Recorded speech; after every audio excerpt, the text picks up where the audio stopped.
বিকেলবেলা একটা ক্ষেতের সামনে দিয়ে আইলাম আর কি, যে এই সেই ঐতিহাসিক ক্ষেত দেখেন।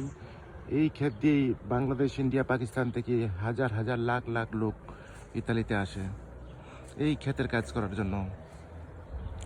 এই যে ক্ষেতের কাজ চলতেছে এখন, মাত্র গরম শুরু হয়েছে, তো এই যে লাগাইছে মানে কি এই যে লাগানো শুরু হয়েছে। তো এই ক্ষেত কাজের জন্য এই ইতালিতে প্রত্যেক বছর অনেক লোক আসে শুধু এই ক্ষেতের কাজের জন্যই। কারণ ইতালিয়ানরাও অনেক ক্ষেতের কাজ করে, কিন্তু সব মানুষ আবার ক্ষেতের কাজ করতে যায় না। এই কারণেই ওই ক্ষেতের বিষয়টা একটু আছে ইতালিতে, অন্যান্য বিষয় তেমন একটা নাই বললেই চলে। এদের ঘর বাড়িও আছে আশেপাশে, আর এই পাশে ক্ষেতও আছে কিছু। দেখেন কি সুন্দর লুকিং, জাস্ট ওয়াও লাগতেছে আকাশের। দেখেন আজকে একটা অন্যরকম ভিডিও দেখায়। দেখেন এটা হলো কাপড় ধোয়ার মেশিন।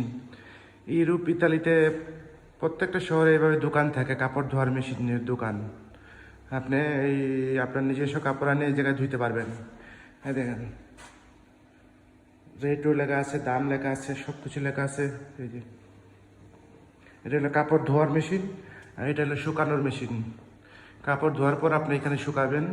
এই যে পরে যে মেশিন আছে, মেশিনে টাকা দিলে অটোমেটিক চলবে, লোকজন কিন্তু নাই মেশিন চালানোর জন্য।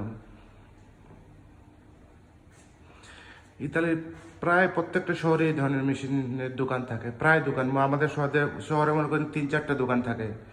তো আমাদের বাসাতেও আছে মেশিন, বাট এগুলো হলো বড় বড় কম্বল, বড় বড় লেপ তুষক কম্বল এগুলো ধোয়ার জন্য বড় মেশিন।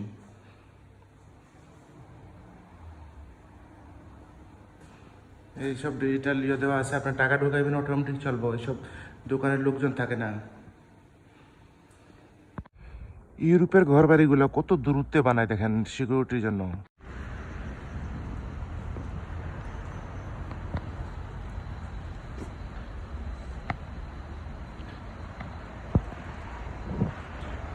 বৃষ্টির জন্য পার্কগুলো খালি, বাট লুকিং সো গুড। হুয়া হুয়া।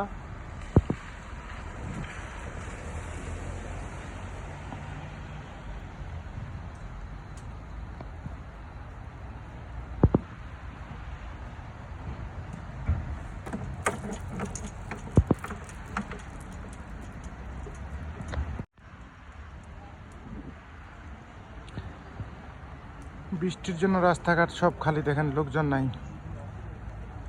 হ্যাঁ রে বৃষ্টি, তুই কবে যাবি?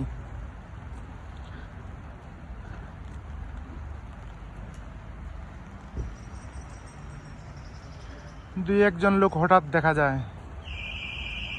কি একটা অবস্থা দেখেন।